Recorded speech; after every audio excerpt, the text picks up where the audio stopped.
Hey everyone, it's Dr. Rick, and I wanted to put together this video because there is a tsunami of patients that are calling to get into my COVID clinic, and some people are pretty sick. Others are just entering into the fricas of being infected.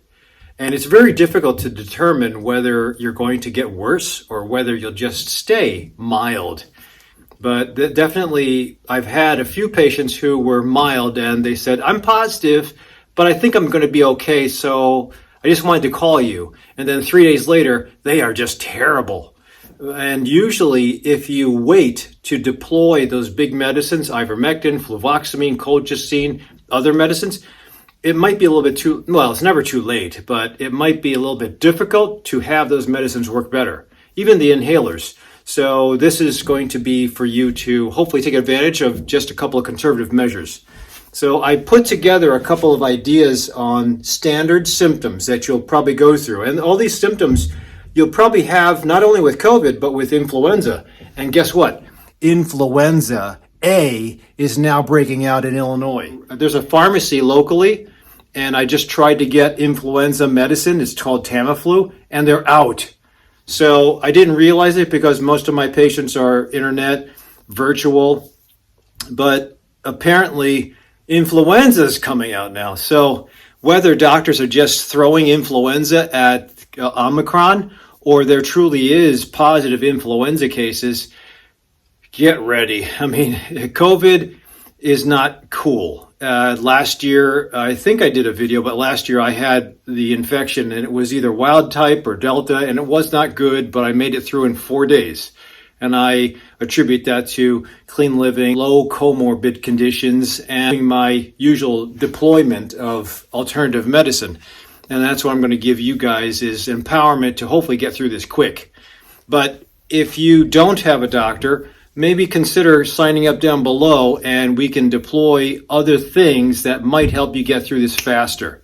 So with regards to conservative measures, you can do this on your own, but please don't take this as medical advice. Take this information to your doctor and see if it pertains to you. So a couple of standard symptoms, all listed here. I put 4 of them, but the first things I'll talk about will be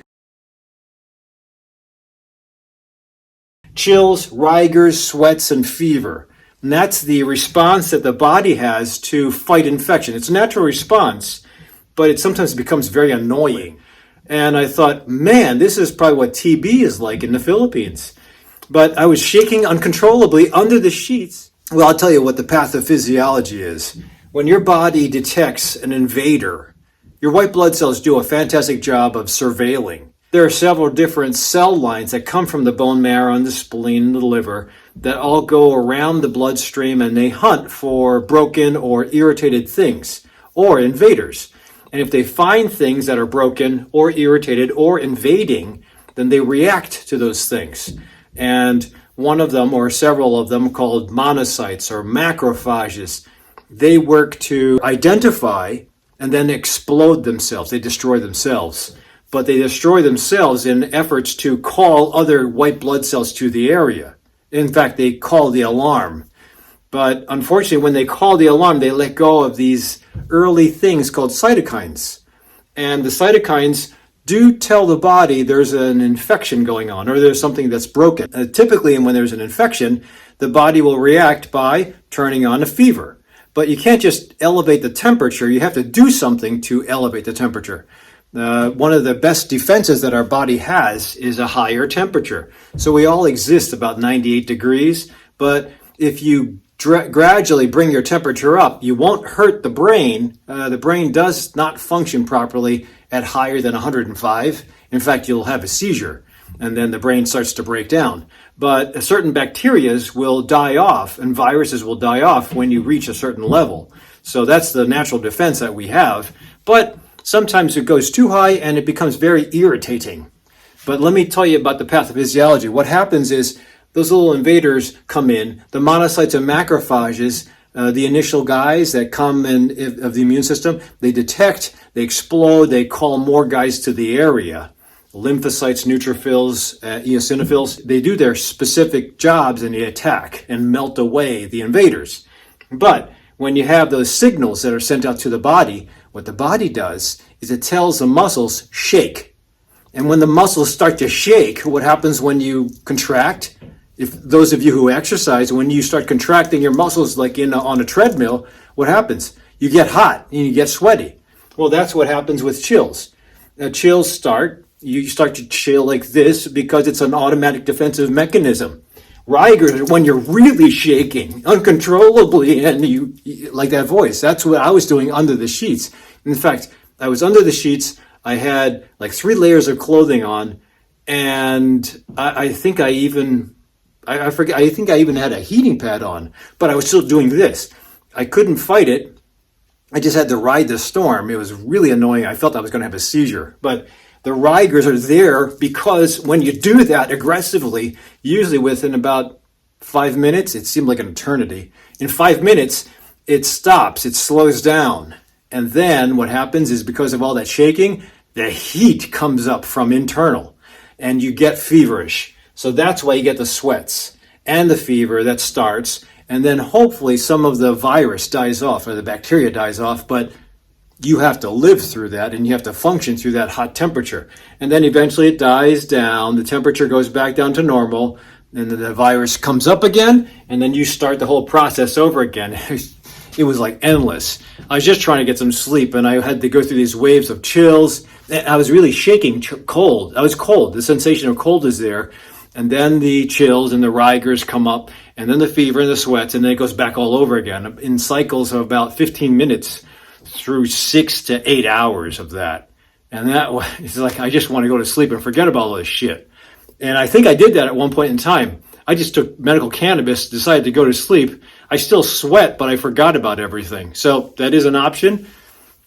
So that's, if you're interested, check out my medical cannabis certification link, and I'll tell you how to do that. So we have to go through it. But here's the thing.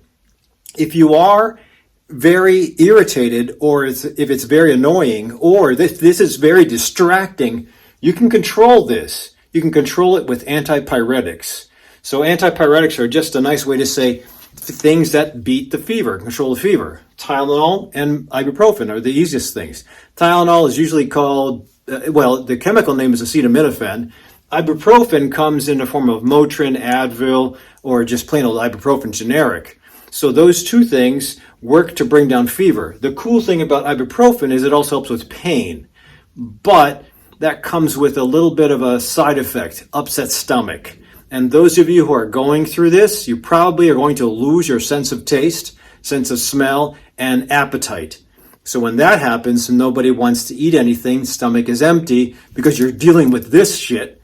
So the problem is if you take ibuprofen on an empty stomach over the course of 4 to 7 days or 10 days, eventually that ibuprofen, especially if you take it 3 times a day, will probably put a hole in your stomach. I mean, it's known to be gastrotoxic. That's what anti-inflammatories or NSAIDs, non-steroidal anti-inflammatories, ibuprofen, Motrin, Advil, Aleve, Naproxen, Voltaren, all of those things are anti-inflammatories. And they're great if you have arthritis or a fever, but they can cause a worsening of reflux or ulcers. So you have to be careful if you have those issues. If you take Protonix, Prilosec, Omeprazole, Pepcid, Zantac, you got to be really careful about using the ibuprofen. If you do have those issues, you're probably better off taking Tylenol. Tylenol by itself is just an antipyretic. It has no anti-inflammatory properties in it. That's why it's probably safer for those of you who have stomach issues. But regardless, if you take anything for fever busting, it has to be 3 times a day. Breakfast, lunch, and dinner. If you do it 3 times a day, automatically, then you'll always have a little bit in your bloodstream so that the body won't manifest. It controls the thermoregulators, the hypothalamus. It tells the hypothalamus, don't worry about the infection. We'll just keep the temperature down here instead of telling the hypothalamus to raise the temperature. So if you do it on a regular basis, 3 times a day, before the fever pops up and before this whole series of things starts, then you don't wind up getting a fever. When Italy was going through its surge, there was speak of let the fever happen because you can help the infection by letting the fever get to a high level. But with kids especially, and it didn't hit kids back in Italy's surge, but now the kids are getting it, especially with Omicron. So you have to be careful. Kids with their big heads and little bodies, they can go into seizure. So I would be very careful with kids. I would be very careful with little kids, especially ibuprofen. So again, I think a default is easy Tylenol. So for my adult, I don't take care of kids anymore, but I think there are doses that you can look up or ask your pediatrician for as far as dosing for Tylenol or dosing for ibuprofen or your anti-inflammatory 3 times a day, especially if there's no kidney disease or liver disease. And that way you can always guarantee that the temperature is controlled and then pain is controlled. So our next topic is going to be headaches and body aches, which is common when you have any viral infection. The body aches or myalgias that are common with viral infections are probably more apt to occur with influenza. Everybody that gets influenza, if you've ever had the flu, will have body aches, fevers, chills, headaches, nausea, drippy nose, cough. And it sounds kind of like COVID, but it's not as deadly as COVID. Now, Omicron is a variant of COVID that has really been watered down. It still sounds nasty and could potentially, if you have a lot of comorbid conditions, it can lead to death. But based on the surge that occurred in South Africa about 6 to 8 weeks ago, they had a spike and it came down, but it wasn't associated with a high death rate. In fact, the death rate stayed pretty decent low. So when a spike occurs and it goes back down, that means that it's high infectivity, but it's not lethal, which is hopefully going to be what happens to get us to that 70% herd immunity. If that occurs, then maybe we'll beat this thing and it'll become a chronic disease. And then we'll just need boosters for the rest of our lives, like influenza. The problems with headaches are that those of you who suffer from headaches, and I have fibromyalgia, so my headaches always, with fibromyalgia flare-ups always occur right here. And it gets nauseating when I have a headache. So even if it's not from fibromyalgia, it's just from sleeping poorly or doing a lot of trapezius workout. As soon as a headache comes up, I think automatically, oh, my fibromyalgia is flaring up. Here comes the nausea, here comes the vomiting. So I try to squash it as fast as possible. And how do I do that? Usually Tylenol. So the same thing occurs when I have patients that complain of headaches and body aches. Same thing, I would still do Tylenol and ibuprofen. But in this case, that's where ibuprofen might come in handier, because ibuprofen takes care of the fever, like I talked about before, but it takes care of body aches because it's an analgesic and an anti-inflammatory. So that's where the benefit is if you take it 3 times a day. Now, again, you still have to worry about your stomach. My suggestion is for the fever, take Tylenol 3 times a day. If you wanted to, you can actually, for body aches and headache, back up the Tylenol with ibuprofen. There's no problems with taking ibuprofen and Tylenol together. In fact, when I used to take care of kids, I would tell parents, go with Tylenol at 3 and 9 o'clock and go with ibuprofen at 12 and 6 o'clock using the clock. 12 and 6 would be Motrin, like the letter M. 3 and 9 would be Tylenol, like the letter T. That's what I would always use to the parents. And it would set the parents up for giving something to the kid every 3 hours. Whether it would keep them busy or give them at least a chore, it would make the taking care of a fever in a kid and an inconsolable kid a little bit easier. When you have a kid that's crying, especially a newborn, it's like every minute lasts an eternity because you can't settle down the kid. But if you have a goal, 9 o'clock, Tylenol, 12 o'clock, Motrin, 3 o'clock, Tylenol, 6 o'clock, Motrin, then you have a chore for that parent to look forward to, and it makes the time go by faster. Psychologically, it's important to have a break for a parent because your motivation and your morale will be broken when you just have this kid that's really sick and there's no end in sight. And now especially, I've got a newborn, at least I have a grandson. God forbid if he gets this and we're not having anybody, in fact, we're in isolation now, but if that kid gets sick, I would never forgive myself. So unfortunately, we can't see him because there's too much of a surge. I take precautions, but if one little virus comes by and gets from me to him accidentally, I'd never forgive myself. And that's how it happens. Those of you who got the infection, if you were partying for Christmas, well, you shouldn't have, because you probably heard how bad Omicron is. And those of you who are partying for New Year's today, or are going to be partying into tomorrow, New Year's Day, you shouldn't be, because Omicron is out there. I don't care if you're masked or vaccinated or boosted. This is blowing through all those protective measures, and it's still infecting even the athletes that I have. So God forbid if you aren't an athlete and have many comorbid conditions, if you're obese, have high blood pressure, have high cholesterol, are diabetic, and then you get Omicron, you won't do as well. You'll probably not die, but just ask anybody who's gone through Delta and you'll be told that this sucked. So please, shelter in place, follow the rules set by the CDC. I know everybody doesn't trust the CDC now, or there are some people who don't trust, but just try to follow the rules. And I'll do another video on the rules too. So the next thing, shortness of breath and cough. With regards to Omicron, it's more headachy, but if it is Omicron or Delta, cough usually is one of the symptoms. And for that, I would do a couple things. Number one, you should take a mucolytic, and mucolytics can be bought over the counter. You don't need a prescription. In fact, I have a couple of ideas. Delsum is really nice for a mucolytic. I like that. It's twice a day. It lasts 12 hours. It works to loosen phlegm, and some Delsum combinations can help to suppress cough so you can sleep better, and you have to sleep.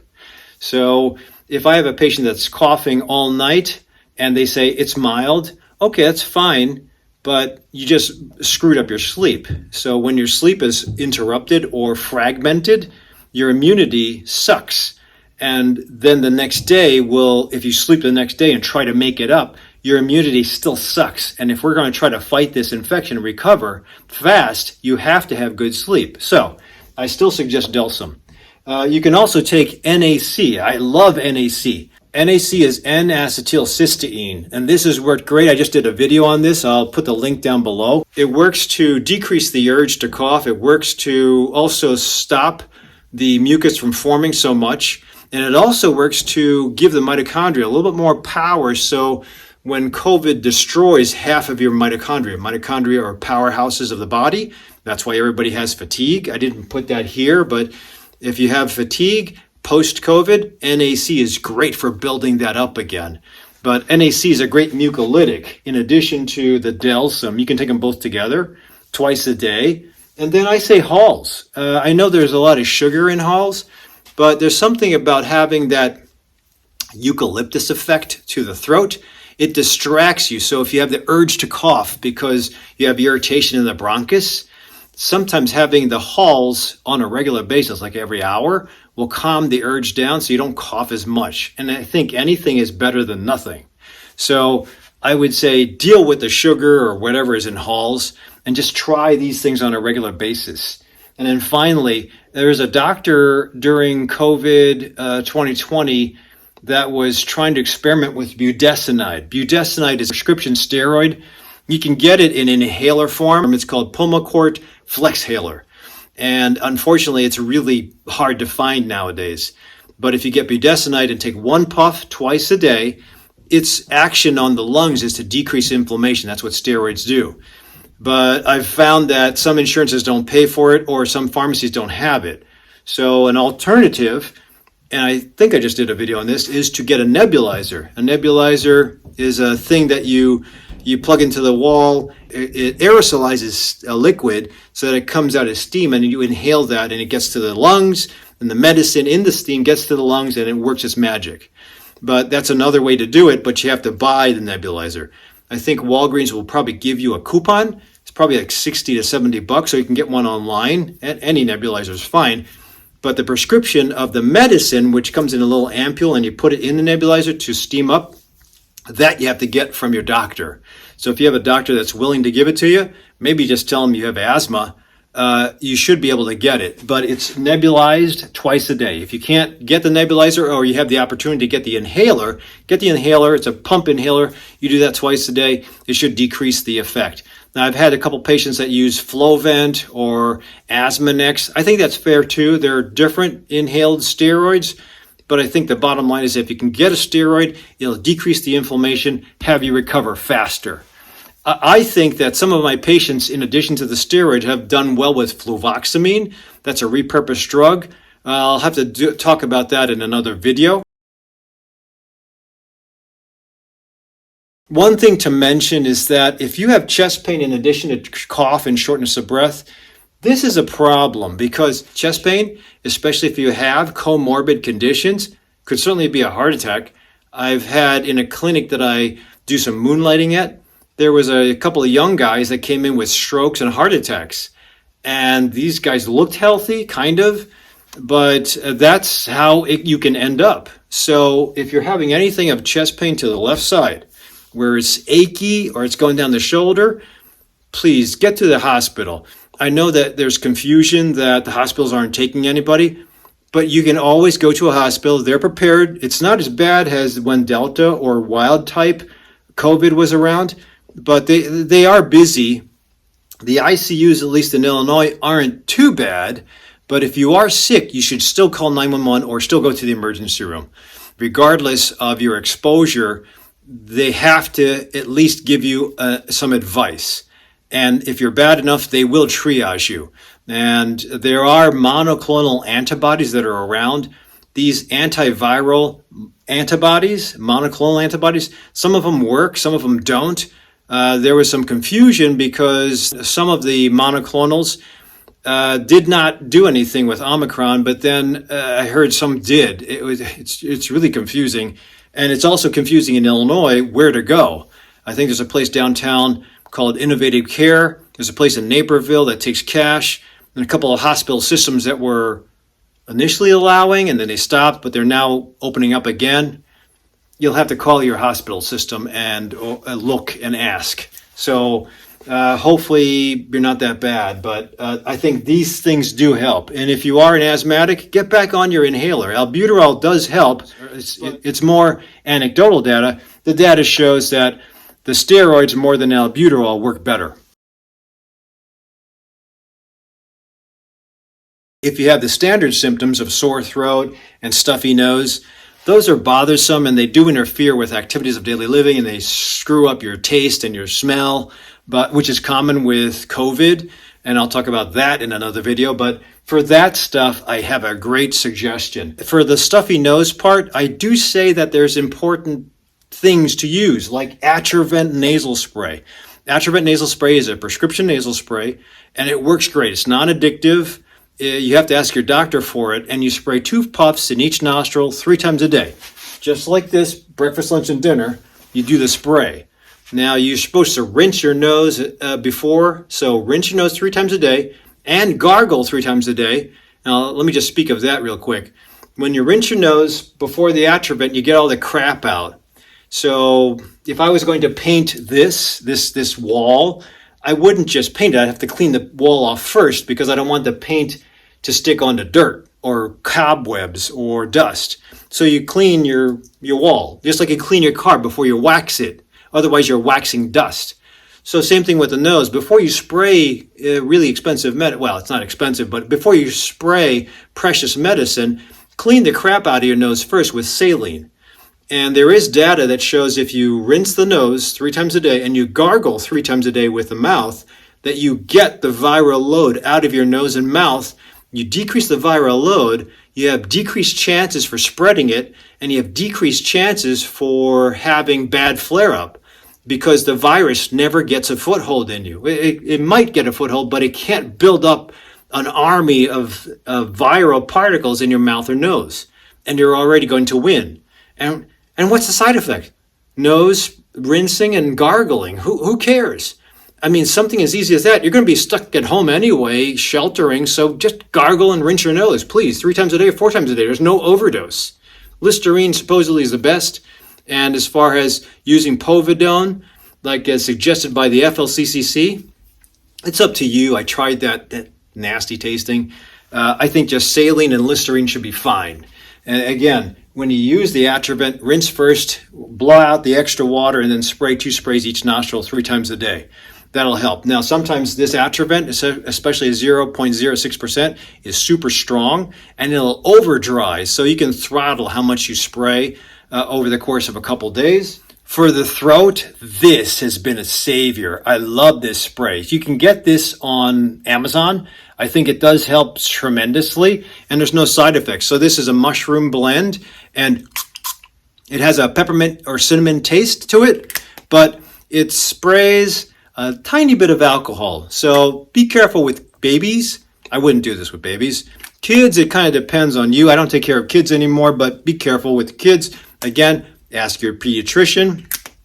But the alcohol could give a little bit of an analgesic effect to the sore throat you have, but the mushroom that's contained in this will actually act. If those of you who know about turkey tail or ashwagandha or red reishi mushroom, I've done videos on this, you know that mushrooms work to boost the immunity. And I think it's a great product, especially you can use this stuff 5 times a day.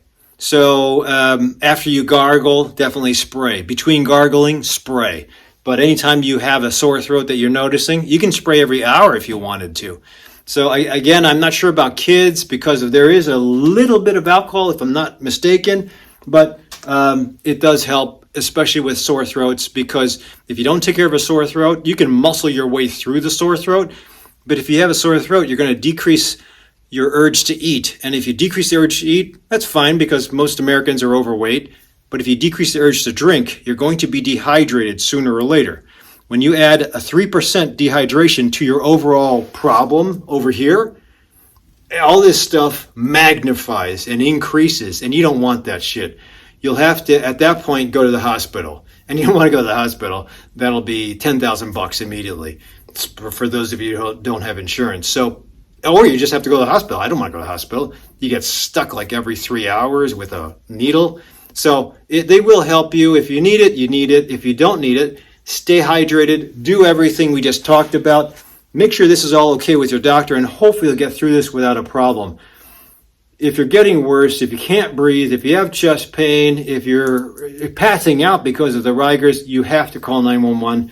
If you have a doctor, conference with your doctor. They should be able to help you at home. If they don't help you at home, get a new doctor or just go to the hospital. So you should always call first because they might have procedures. But hopefully this gives you a couple of ideas. If you're not a subscriber to my channel, but think about it. I put videos out all the time. If this helped you, give a thumbs up or put comments down below. It helps the channel and it might help other people that are searching. Please stay safe. This is a new year. We'll hopefully be able to get through this crap and make it a chronic condition instead of a death sentence. And stay safe. Thank you for watching up to this point. I'll talk to you at the next video.